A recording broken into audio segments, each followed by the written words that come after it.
I still can't believe that I booked a ticket to one of the top places to visit on my bucket list. But hey, who's complaining? A couple of friends and I decided to head to Greece after a trip to Paris fell through. Thank you, Primera Air, thank you. And I have to say, it was a fantastic alternative. We booked a deal to fly to and from Athens, and when the day finally came, we were pumped. Actually, more than pumped, we were more just plain excited. After landing around 3 o'clock in the afternoon Greece time, we headed straight to our first Airbnb via taxi service that our host booked for us for our convenience. The ride took about 45 minutes, but the time seemed to escape us as we couldn't help but just feel grateful that we landed safe and sound in the birthplace of modern democracy. After a much-needed nap, we headed out to explore the city a little, and hopefully to find something to eat. Luckily for us, we picked a great location to stay, Thesio, which was not too far from central Athens, had plenty of food spots, and a wicked view of the world-famous Acropolis.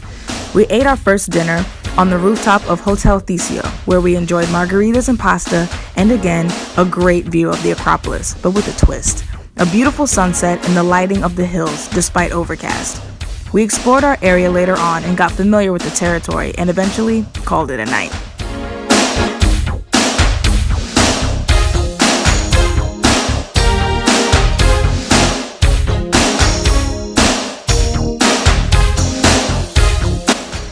The next day, we started our adventures with a trip to the Acropolis Museum, where we viewed sculptures, scaled-down replicas of temples, and exhibits of ancient ruins from atop the Acropolis itself.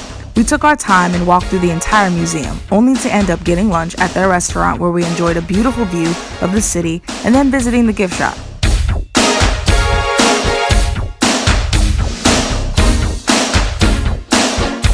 We wanted to take a better look at the street vendors and shops near us, so we explored the area further and happened across a market where we grabbed some souvenirs for ourselves and our loved ones.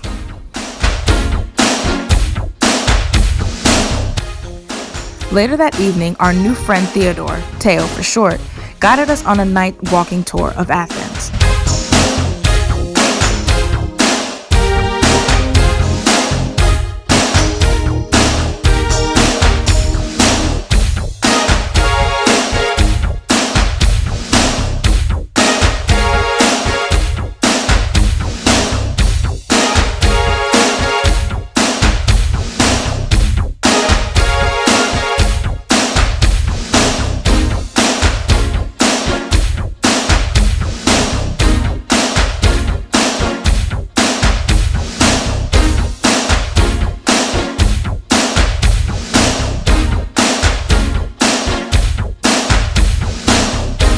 We walked about 8 kilometers, that's about 5 miles, in sandals thinking we were cute. And after walking up hills, taking countless pictures, and getting bombarded by mosquitoes, we ended the amazing night with a dinner at an amazing restaurant.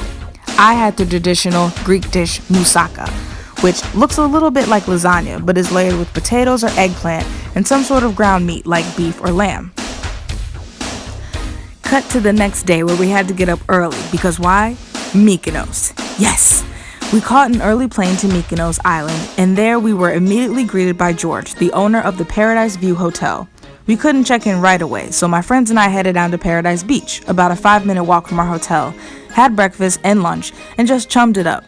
Once we got back to the hotel, we took another much-needed nap and met around sunset to head into Mykonos town, the social, food, and souvenir hub of the island.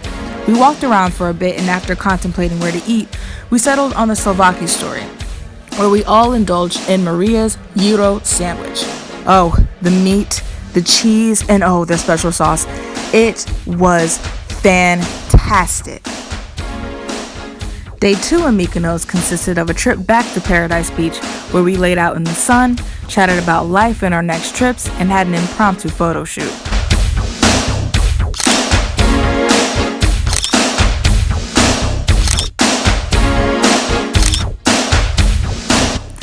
After getting our feet wet and soaking up the sun, we headed back to Mykonos town for a day trip where we were told to catch the sunset in Little Venice. And that we did. We explored practically the entire town and ended up at a cute restaurant where we had the perfect view.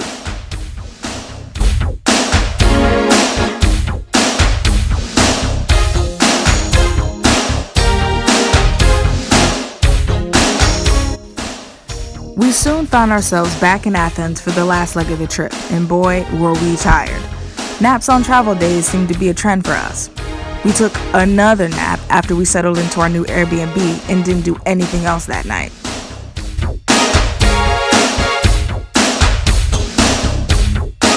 On our final day, we took it upon ourselves to make sure we got the most out of Athens. We wanted to leave knowing we saw and did everything we wanted to. So we headed to the Acropolis and got somewhat up close and personal with the ancient temples that stood tall thousands of years ago. We weren't there for long before it started drizzling on us, but luckily it didn't last long. So after a nice lunch, we made our way to the Panathinaikos Stadium, where the first modern-day Olympics were held. We walked all around the stadium and even walked through the corridor where the athletes used to come out to the crowd. Now, our trip wouldn't be complete without some sweets, so we went to Hans and Gretel, a candy shop in Athens, stocked up on candy and desserts, and headed back to our place to end the most perfect trip in the most perfect way. A toast to friendship and new adventures, and a nice soak in the rooftop hot tub. Not a bad way to end any vacation, if you ask me. Well, that was my trip to Athens and Mykonos, Greece. Until the next adventure, see ya!